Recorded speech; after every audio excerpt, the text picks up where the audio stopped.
ಸಸಿಗಳು ಹಚ್ಬೇಕಾದ್ರೆ ಏನು ಮಾಡ್ತೇವೆ, ಈ ಒಂದು ಪ್ಲಾಸ್ಟಿಕನ್ನು ಕಟ್ ಮಾಡಿ ಒಗೆದು ಈ ಪ್ಲಾಸ್ಟಿಕನ್ನು ನಾವು ವೇಸ್ಟಾಗಿ ಮಾಡ್ಬೇಕು. ಅದನ್ನು ನಾವು ಈ ಪ್ಲಾಸ್ಟಿಕನ್ನು ಮರುಬಳಕೆ ಮಾಡಬೇಕು. ಈಗಾಗಲೇ ನೋಡಿದ್ದೆ ನಾವು ಪ್ಲಾಸ್ಟಿಕ್ ಉಪಯೋಗ ಮಾಡೋದ್ರಿಂದ ಯಾವ್ಯಾವ ರೀತಿ ಹಾನಿ ಇದೆ. ಈಗ ನೋಡಿ ಯಾವುದಾದ್ರೂ ದನ ಏನು ಮಾಡ್ತದೆ, ತಿಂದುಬಿಡ್ತದೆ, ಅದರೆಲ್ಲ ಡೈಜೆಷನ್ ಪ್ರಾಬ್ಲಮ್ ಆಗಿ ಸಾಯುವ ಸಂಬಂಧ. ಅದಕ್ಕೆ ಈ ಪ್ಲಾಸ್ಟಿಕನ್ನು ಯಾವ ರೀತಿ ಮರುಬಳಕೆ ಮಾಡಬೇಕು ಅದನ್ನು ಈ ರೀತಿ ಇವತ್ತು ನಾವು ತೋರಿಸಿಕೊಡ್ತಾ ಇದ್ದೇವೆ. ಇದನ್ನು ನಾವೇನು ಸಸಿಗಳು ಇರ್ತಾವಲ್ಲ ಇದನ್ನು ಏನು ಮಾಡಬೇಕು, ಈ ನೀರಲ್ಲಿ ಹತ್ಬೇಕು. ಒಂದು 2 ನಿಮಿಷ ಏನು ಮಾಡಬೇಕು, ನೀರನ್ನು ಹತ್ಬೇಕು. ಸಂಪೂರ್ಣವಾಗಿ ನೀರು ಕೆಳಗೆ ಬರೋಂಗೆ ನೋಡ್ಕೋಬೇಕು, ಅಂದರೆ ಪೂರ್ತಿ ಇದು ತೊಯ್ಬೇಕು.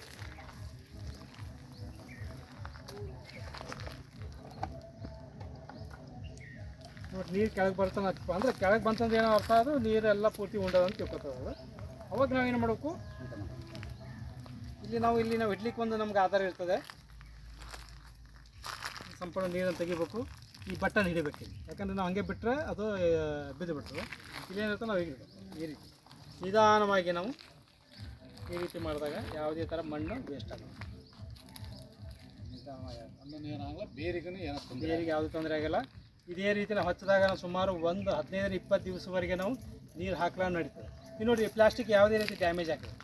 ಇದನ್ನು ಮತ್ತೆ ನಾವು ಸಸಿಗಳು ಬೆಳೆಸಲಿಕ್ಕೆ ಮರುಬಳಕೆ ಮಾಡ್ತಾರೆ. ಅದಕ್ಕೆ ರೈತ ಬಾಂಧವರು ಅಥವಾ ನರ್ಸರಿ ಇದ್ದಂಥವರು ದಯವಿಟ್ಟು ಈ ರೀತಿ ಪ್ಲಾಸ್ಟಿಕನ್ನು ವೇಸ್ಟ್ ಮಾಡಬೇಡ್ರಿ. ಇದನ್ನು ಮತ್ತೆ ನೀವು ಮರುಬಳಕೆ ಮಾಡಬೇಕಾಗಿ ಎಲ್ಲರಿಗೂ ವಿನಂತಿಸ್ಬೇಕು. ಅವಕಾಶ ಒಟ್ಟಿಗೆ ಮಾಡಬೇಕು.